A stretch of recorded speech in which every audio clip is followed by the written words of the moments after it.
गुरुदेव, यदि किसी व्यक्ति की मृत्यु हो जाती है तो उसका अगला जन्म हो जाता है या अपने कर्मानुसार किसी लोक को जाता है, तो महाराज जी फिर पितृ बनकर कैसे आते हैं? अगर कोई गलती हो जाए तो पितृ परेशान करते हैं, ये कैसे संभव है गुरुदेव?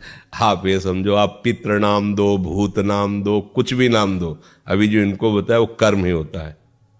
हमारा कर्म ही होता, कोई हमको परेशान नहीं कर सकता। कोई देवता, कोई भूत, कोई प्रेत, कोई पितर, ये बात गांठ बांध लो, कोई तांत्रिक, कोई सिद्ध।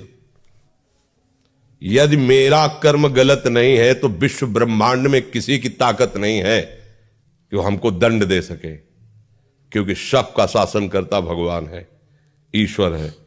अगर कोई अपने तप का प्रभाव भी करना चाहे, मान लो तपस्वी है, तो बीच में आके खड़ा हो जाएगा, बिल्कुल वो भजन नहीं करता पर वो निष्पाप है, उसने अपराध नहीं किए, तो किसी न किसी रूप में भगवान आके खड़े हो जाएंगे, उसकी रक्षा कर लेंगे। इसीलिए उनका एक नाम है ईश्वर। संपूर्ण जीवों का शासन उनके हाथ में है और सब जगह विराजमान है। यार मैंने तो भगवान को पुकारा नहीं, लेकिन मेरा सब काम बन गया। ऐसा फंस रहा था, ऐसा गिरने वाला था कि मर जाते, ये लोग फंसा लेते। ऐसा कौन बचाया? तुम्हारे अच्छे कर्म, तुम्हारे अच्छे कर्म, बुरे कर्म नहीं।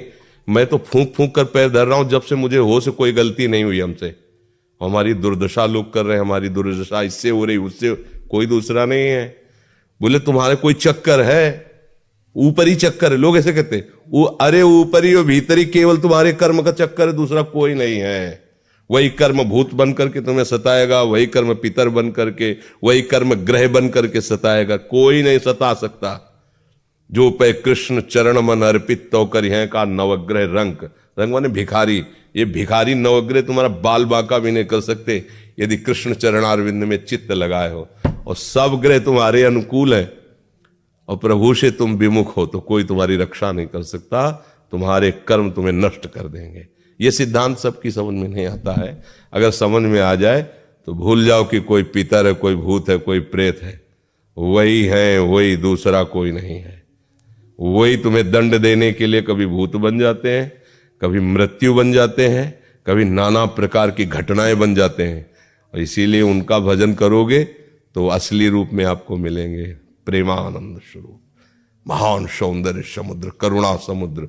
वही नहीं कहते जो विमुख है, अधर्माचरण करता है, उसके लिए मैं काल रूप भयंकर हूं। भगवान ही कह रहे, मैं उसके लिए भयंकर रूप हूं। देखो, भगवान का ही एकमात्र स्वतंत्र साम्राज्य है। वही बनने वाले, वही बनाने वाले हैं। बस सावधान होकर उनका भजन करो, कोई कुछ नहीं कर सकता।